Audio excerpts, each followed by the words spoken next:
All right, this video is looking at the pricing system versus government intervention.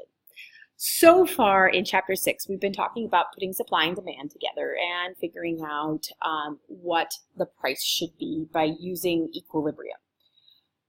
What I'm going to be talking about in this video is that why pricing and doing it that way is better than other options and better than having the government get involved in other ways.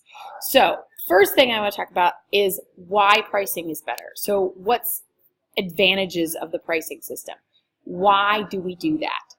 So when I say pricing system, I'm talking about putting supply and demand together to determine equilibrium. So that's what I mean by pricing system. So, sorry. First advantage is that pricing is neutral. Pricing doesn't favor the producer, it doesn't favor the consumer. If you think about it, equilibrium is the happy medium between both of them. It's not the best price consumers would like because, hey, they would like a really low price. It's not the best price the producers would like because they'd like a really high price. So it's something in the middle. And so pricing is actually good because it shows competitive pricing. Producers are constantly trying to lower the price to attract consumers away from their rivals. And you can see this in even just comparing, different cell phone company carriers. And so those contract carriers, right? Verizon, Sprint, AT&T, T-Mobile. Okay, they're always having competitive pricing. They're trying to constantly lower the price to be able to get you to come to them versus their competitor. That's how it shows that the pricing is neutral. It's not favoring one over the other. Now that's in a perfect world. Next chapter we'll talk about how sometimes it's not so perfect. Prices are also flexible. They actually move when they need to. Prices will go up, prices will go down. The reason I put in the parentheses is the invisible hand is, if you ever heard anybody talk about, there's a very famous economist named Adam Smith, really old school economist, who basically said that there's this invisible hand that moves prices along the way. And all it is that it's the movement of supply and demand will automatically fluctuate the pricing as needed. Hey, there's less supply out there, automatically the price will go up. There's more supply, price will go down. It's this invisible hand that moves prices along the way and makes them flexible. That's a good thing. So there's my graph showing all the different fluctuations in just gasoline prices. I mean, look at that. Prices are also efficient. They move resources to where they need to be. So if you find that, hey, we need more of a particular product because people are liking it more, we're going to put more resources into that. Hey, if we find that there's more companies producing a particular product, we'll move more resources over there. If people aren't liking it, resources are going to move away from it. So prices make things efficient in where we're going to use our resources. Consumers are going to want things that are lower price, but producers want to make a profit. So it's going to be that constant fluctuation. There's always these incentives or something that encourages people to act in a particular way that helps with efficiency. So, hey, what's the incentive for producers to produce more? Hey, they get more of a profit. But there's also incentives for consumers to buy a particular product because they get a better deal.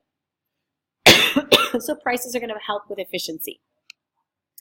And then lastly, pricing is run by itself. There's no cost of administration. So kind of going back to that old economist, Adam Smith, it's this invisible hand. It works itself out. Supply and demand automatically fluctuates. Believe it or not, there's not some government agency out there that goes and automatically figures out, gee, what should the price of milk be today? They don't do that, right?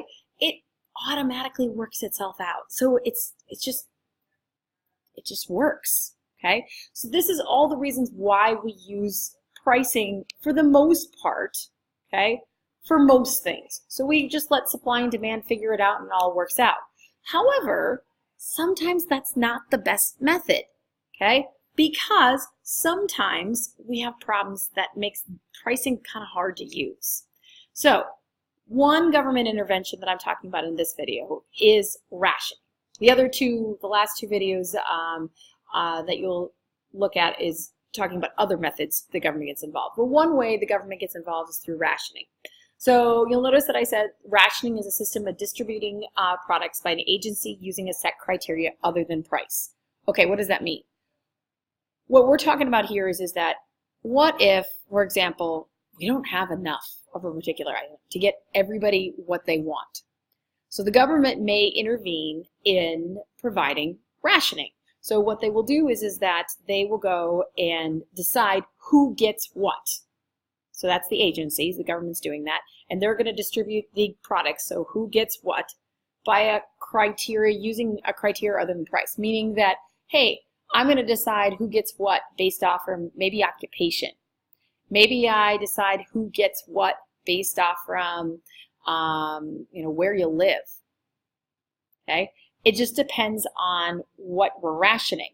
So, for example, okay, can anybody think of a time when rationing was used a lot in the United States, like a time period in history?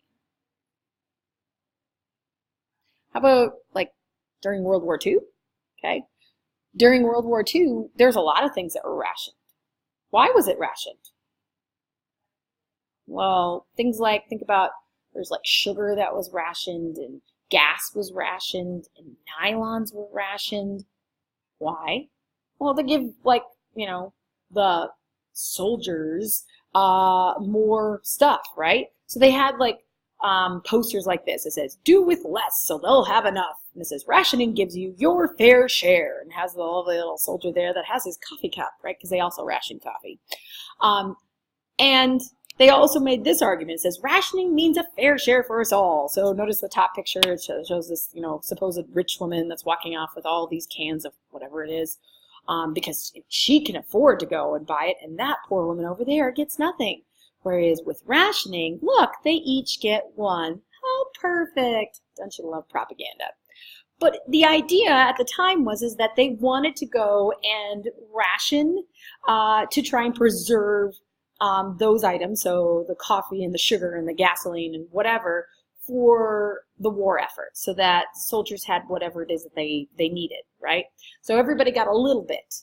Doesn't mean that they got it for free, they got it for a price, but it was determined based off from a lot of different things. So like gas was based off from your occupation, okay? The amount of sugar you got was based off from, how many people you had in your family, okay? So it just kind of depends on what it was. So here's my question. Do we use rationing today? Can you think of any examples? How about, like, for example, water? Has water ever been rationed? If you've ever been on the West Coast, they have water rationing programs where, like, for example, you can only use, like, water your lawn, like, every other day or something like that. How about things like organ transplants? Think about it this way. If you've ever known anybody that got an organ transplant, they don't have enough organs to go to everybody that needs a transplant. So what do? They ration it.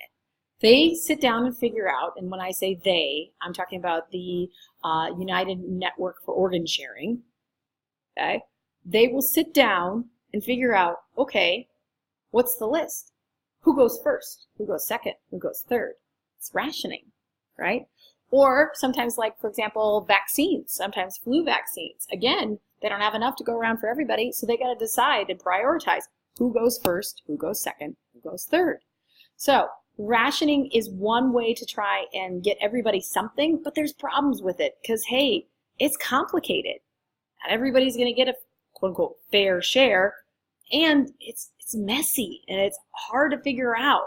So it's not perfect, and that's why it's not used very frequently. But sometimes it's used in these cases to preserve whatever item that we're rationing.